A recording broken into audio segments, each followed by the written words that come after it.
Hello mga kabutsog! Good afternoon. Magandang tanghali po sa inyong lahat. Nananghalian na ba kayo? Kami kakatapos lang mananghalian. Bakit?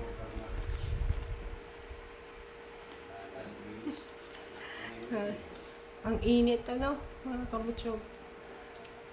Araw-araw mainit. O nga pala, may naano lang ako dun sa News. balita-balita. Yung tungkol sa E-bike. e-bike. Meron din kasi akong e-bike, mga kabutsog. Ang hirap naman nun.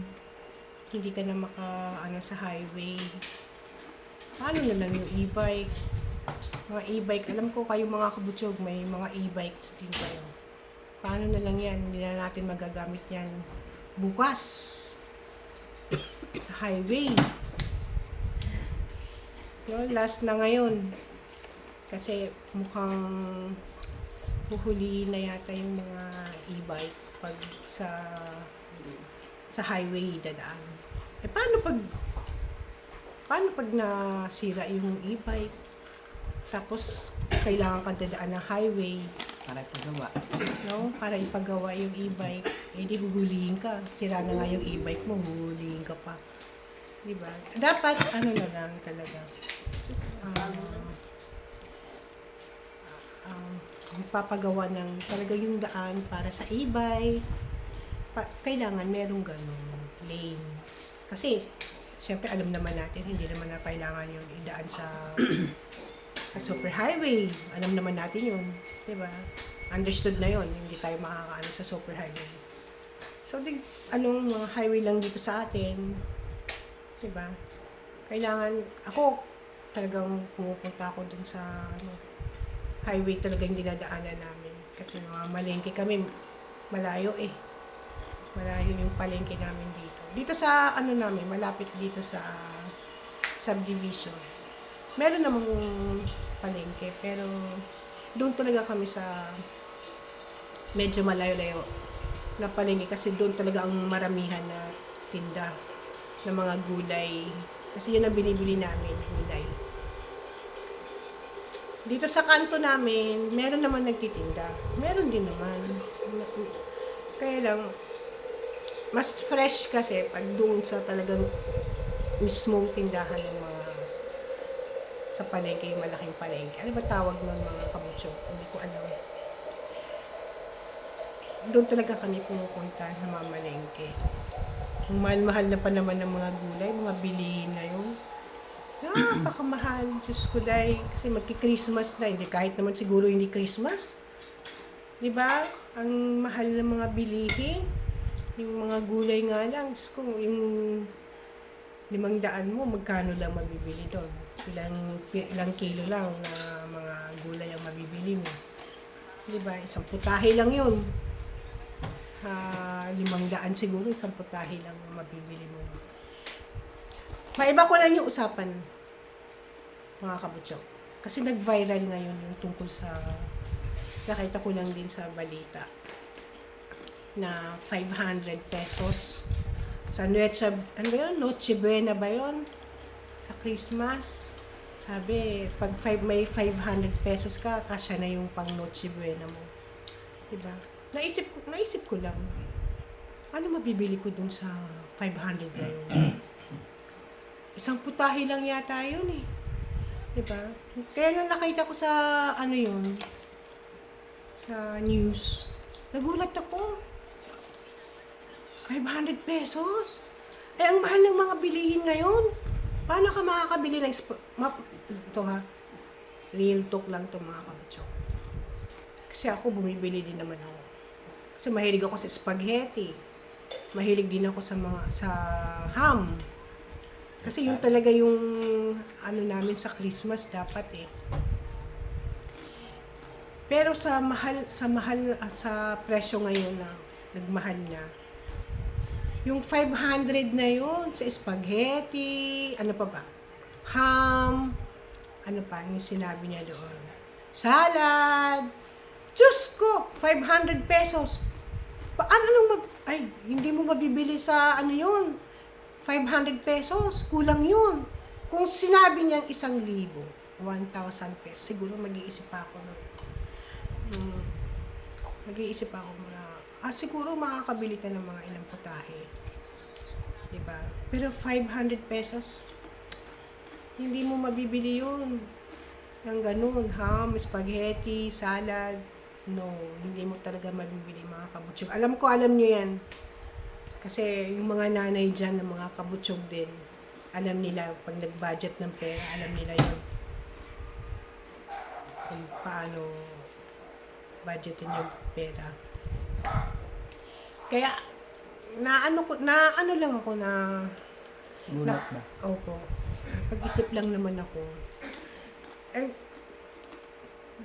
Kasi siya yung nagsabi, ayaw kong mag-ano ha, pero siya yung nagsabi na gano'n. Di siya maging model. Gumawa siya ng, mag-ano siya ng 500 pesos na gano'n yung sinabi niya. Siya ang mag-ano. I-model natin siya. Para tayo, di ba? Pag ginawa niya yon sa 500 pesos, na nagawa niya yung spaghetti, salad, di ba? Sa 500 pesos na yun, ay, siguro, ganun din ang gagawin ko.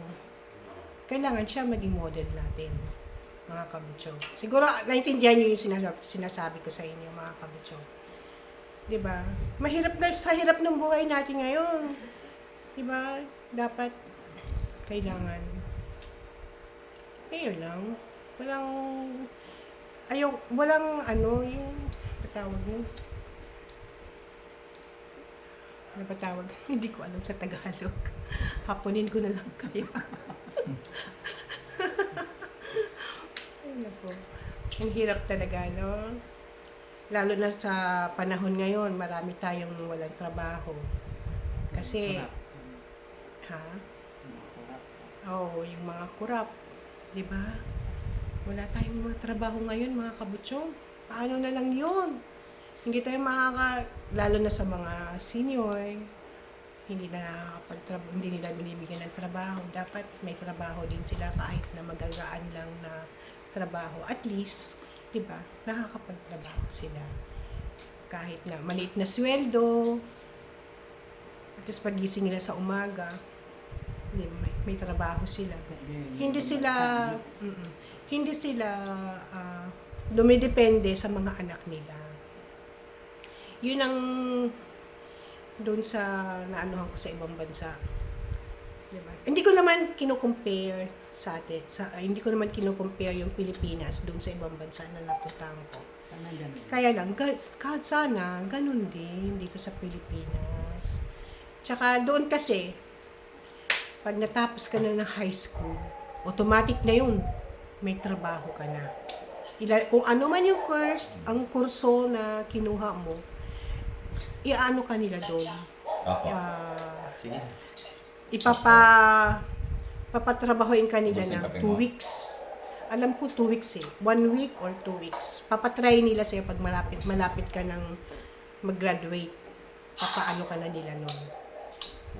Tapos, pag nag-graduate ka na, automatic na yun, mga kabutsog. Papasok ka na doon sa company. Depende na lang yun sa bata kung ayaw na doon sa company. Pwede na naman siyang humanap ng ibang company. Dapat ganun. Tsaka marami kasing doon matatanda. Nagtatrabaho doon. Kaya kahit na senior na sila, active yung mga senior doon. Kita mo, naka-makeup pa sila. Yung mga babae talagang pag nagda-drive sila, talagang active. Kasi nga, yung utak nila, kasi may trabaho sila hindi sila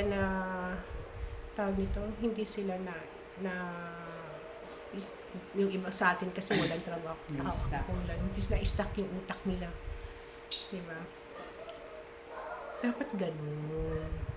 Dapat respeto sa isa't isa. Naku, ano naman ako. Dapat ganun ang ano natin, ano? Mahirap talaga. Yan mag-ibang dito ang babae ita, talino. Mahirap talaga mag-ano. Makoy na mo. Kahit na ano, kaya pa nila magtrabaho. Oo, alam ko, yung mga senior, kayang-kaya nila magtrabaho. Nakita ko nga nung umuwi ako dito, mga kabutsob. Sa airport, nung umuwi kami, yung dinaanan ako, sinundo ako ng asawa ko. May nakita akong doong matanda, nagwawalis pa sila eh. Yung mga, hindi, ang tawag nun,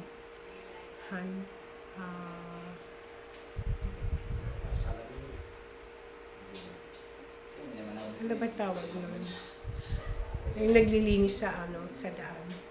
Metro 8. Metro Aid, yun. Kita mo kahit na maitim na siya, pero naka-smile siya. Kasi nga may trabaho siya eh. Diba? Hindi na niya kailangan umano sa ibang tao, humingi ng tulong sa ibang tao. Kasi meron siyang sweldo.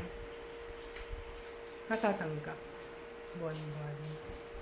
Kaya kailangan talaga, kahit naman masipag tayo, kung wala naman tayong mapapasukan na trabaho, wala rin mangyayari. Sa bahay lang tayo, na-stuck lang. Kaya hindi ko maano yung masisisi yung mga ibang OFW na pupunta sa ibang bansa, magtatrabaho, o imbis na dito sa Pilipinas na lang sila magtatrabaho. Kasi wala naman talaga trabaho. Mas pinipili pa nilang mag-abroad kahit na malayo sa sa pamilya nila. Tinitiis na lang nila. Kasi no choice. 'Di ba? Hindi sila makakakain. Hindi sila makakabayad sa titirhan nila, pambayad pa sa ilaw, sa tubig, sa internet. Tapos yung mga pag-aaral pa ng mga anak nila. 'Di ba? Kaya saludo talaga ako sa mga OFW. Kasi talagang kahit malayo sa pamilya, tinitiis nila yon. Tsaka kahit na itlog lang araw-araw inuulam nila or kaya mga noodles lang ng ano dyan, tinitiis nila yon para kasi gano'n din naman ako, OFW din naman ako, nagtatrabaho din ako sa ibang bansa. Kaya yun lang ano doon, masasabi ko dun sa mga OFW. Saludo talaga ako sa pagtitiis na ginagawa nila para lang sa pamilya. Na sana, di ba? Na sana ano din yan dito sa Pilipinas. Nagkaroon tayo ng trabaho kahit walang limit sa edad. Kasi pag ano ka ng trabaho, hanap ka ng trabaho, may limit na eh.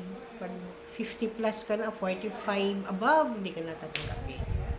Doon kasi, walang limit sa pinanggalingan ko.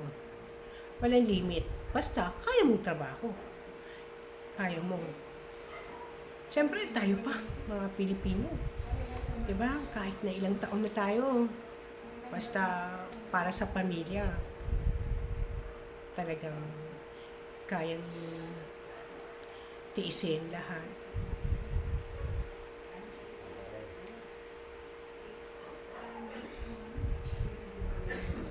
Kaya minsan, kaya siguro minsan yung ibang mga ano na doon sa ibang bansa ayaw nang bumalik dito sa Pilipinas kasi iniisip nila yung pamumuhay dito sa Pilipinas. So iba naman, for good.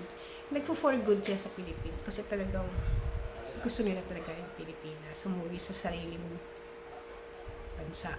Iba naman talaga pag nasa sariling bansa ka, di ba? Pero yung iba ayaw na umuwi.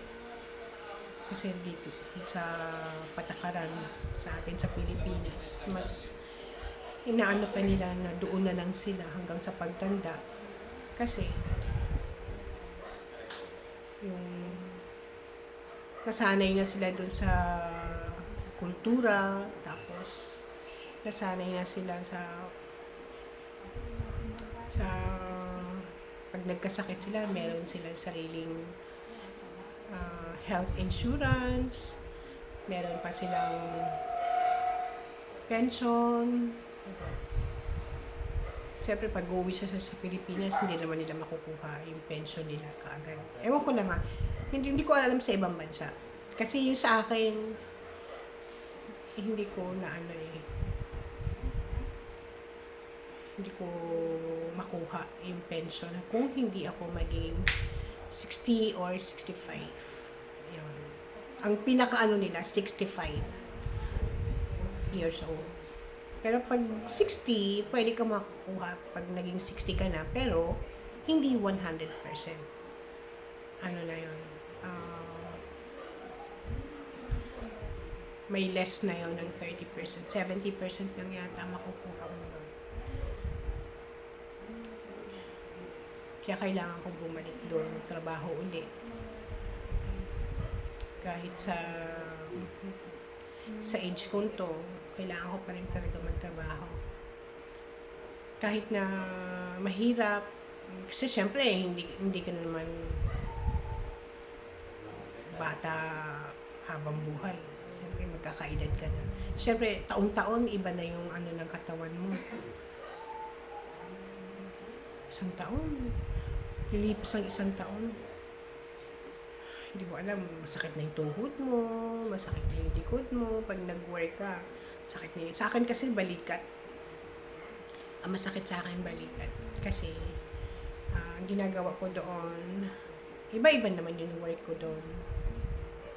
Nanghihinang ako ng mga spare parts. Hinang, so nakaganyan ka. Kaya, dito talaga, shoulder talaga yung sasakit sa'yo. Pero pag kahit nasanay ka na, kasi parang nag-freeze yung shoulder ko. Matigas talaga. Kaya ang ginagawa ko, dapat talaga masahe. Kaya takot din kasi ako sa masahe. Tatakot ako, ewan ko ba, hindi ko alam yung, hindi ako ma-relax ba? Pag sinabing, masahin ka, may doon sa masahe, meron doon. Pero kinakabahan ako, hindi ako talaga komportable. Sinubukan ko once. Hindi ako komportable. Para bang kinakabahan ako. Parang naninigas yung katawan. Sinasabihan ako nung mamasahe sa akin. Relax ka lang. Ganon. Pero, hindi talaga ako ma-relax. Ewan ko ba. Hindi ko alam kung bakit. Yan, mga kabutsog. Kaya ako nag-vlog. Kasi doon nga sa, ito ulit, doon sa nag-viral. Tungkol sa e-bike. Doon sa 500 na, diba, sa Noche Buena. Kaya napaisip ko mag-vlog.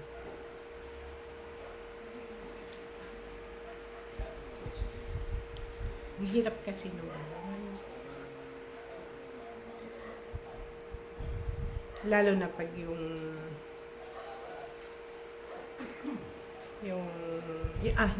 ang mahirap sa atin pala. Yung sa Pilipinas, yung natin, bansa natin. Yun lang naman mga kabutso. Yun lang naman yung lang ako, nagulat lang naman ako dun sa news na yun. Kasi mula bukas, December 1 na bukas mga kabutsog. Hindi ko na mailabas yung e-bike namin doon sa highway. Ay, nako. Kaya ganun, no?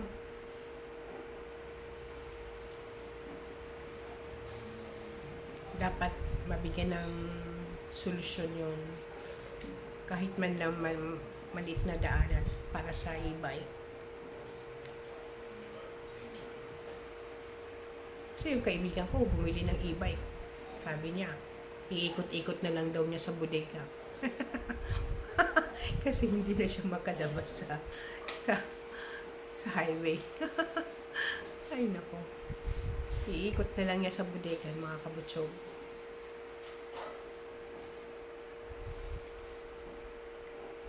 Okay, yun lang naman ang sinishare ko sa inyo mga kabutsog.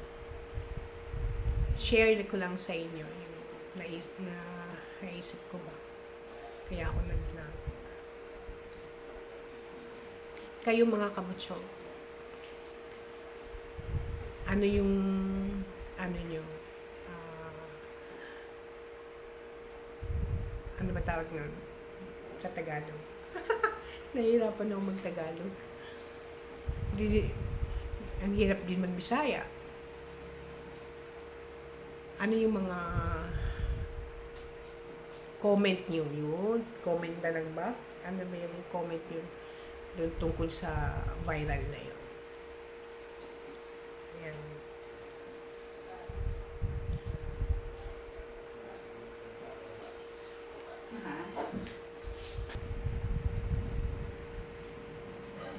Okay mga kabutsog, maraming salamat sa inyo. Hanggang dito lang muna yung vlog ko. Share ko lang sa inyo yung thoughts, yung gusto kong i-share sa inyo. Share ko lang. Comment na lang kayo sa baba kung ano yung mga ano nyo. Thank you, maraming salamat. Please like and share and subscribe. Thank you mga kabutsog. Magandang tanghali po sa inyo lahat. Bye. See you in my next vlog.